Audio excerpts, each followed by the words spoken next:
দুষ্কৃতীদের অত্যাচারে ভিটে ছেড়ে পরবাসী হতে হয়েছিল ধুলিয়ানের বাসিন্দাদের। শিবির থেকে ফিরলেও বসত বাড়ি জুড়ে এখনো দগদগে হামলা, আগুনের পোড়া দাগ।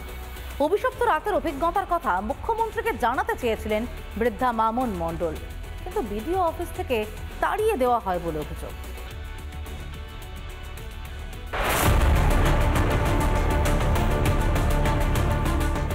ওয়াকফ সংশোধনী আইনের প্রতিবাদে যে আন্দোলন হয়, সেই আন্দোলনকে ঘিরে একেবারে উত্তপ্ত পরিস্থিতি সৃষ্টি হয়। আন্দোলনের নামে রীতিমতো গুন্ডামি করা হয়, হিন্দুদের বাড়ি বেছে বেছে আক্রমণ করা হয়। আমি এই মুহূর্তে দাঁড়িয়ে আছি শামশেরগঞ্জ ব্লকের ধুলিয়ান পৌরসভার বেদবোনা এলাকায়।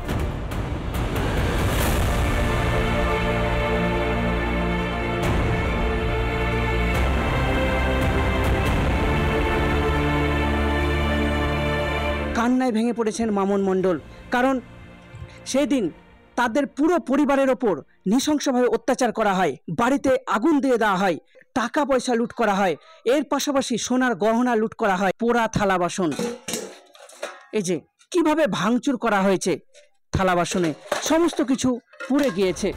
এখনো দগদগে অত্যাচারের ঘা। ধুলিয়ান থেকে মালদার পারলালপুর গিয়েও মেলেনি স্বস্তি। সবই লেছে, এগুলো তো বম্ব ছুটাছে আর ধুঙা খালি গনগন করে উঠছে, সব জিনিস পুড়েছে আর কিচ্ছু ময়দা লাগে না। গয়না ছিল 4 ভরি, কাঁসার থাল বাসন ওগুলো লেপে লেগেছে। ওখানে 12 দিন 11 দিন ছিল, ওখান থেকে যে পুলিশ গুলা তাড়তে লাগলো, আর থাকতে দেওয়া হবে না। ওখান থেকে আপনাদেরকে হুমকি দেওয়া হয় যাতে আবার এখানে ফেরত আসে। মামুন মণ্ডল সহ তার পরিবারের লোকেরা অভিযোগ করছে মুখ্যমন্ত্রী মমতা ব্যানার্জি শামশেরগঞ্জ ব্লকে এসেছেন, বিডিও অফিসে এসেছেন, ক্ষতিগ্রস্ত কিছু মানুষের সঙ্গে কথা বলেছেন, কিন্তু এই মামুন মণ্ডল ও তার পরিবার দেখা করতে পারেননি মুখ্যমন্ত্রীর সঙ্গে। বলছে কি আমাদের নাম লেখা আছে, ঢুকতে দেন, ঢুকতে দিচ্ছে না, কিছুতেই ঢুকতে না, আর ঠেলে ধাক্কা দিয়ে যেন পড়ে যায় সেরকম ধাক্কা দিচ্ছে। একবার যারা ওয়ারি পুলিশ আছে সব গেটে আছে, ওরাই ধাক্কা দিচ্ছে।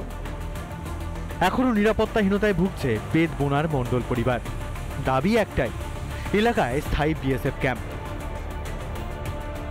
থানা ফোন করেছে তাও কোনো খবর হয় না, আর কোনো জায়গা ফোন করেছে তাও কোনো খবর হয় না। কাউন্সিলরকে আমি নিজে ফোন করেছি, তো বলছে কি করবো, আমিও তো বাড়াইতে পারছি না, তাই বলছে। হ্যাঁ, তো কাউন্সিলর হয়ে যদি বাড়াইতে না পারে কেমন করে হবে? আমাদের নিরাপত্তার জন্য বিএসএফ ক্যাম্পের প্রয়োজন আছে। আর পরিবারের লোকেরা অভিযোগ করছে এই যে ক্ষতিগ্রস্ত বেদবোনা এলাকা, এই বেদবোনা এলাকায় মুখ্যমন্ত্রী পরিদর্শন করেননি। মুর্শিদাবাদের বেদবোনা থেকে সৌমিত্র দাস, রিপাবলিক বাংলা।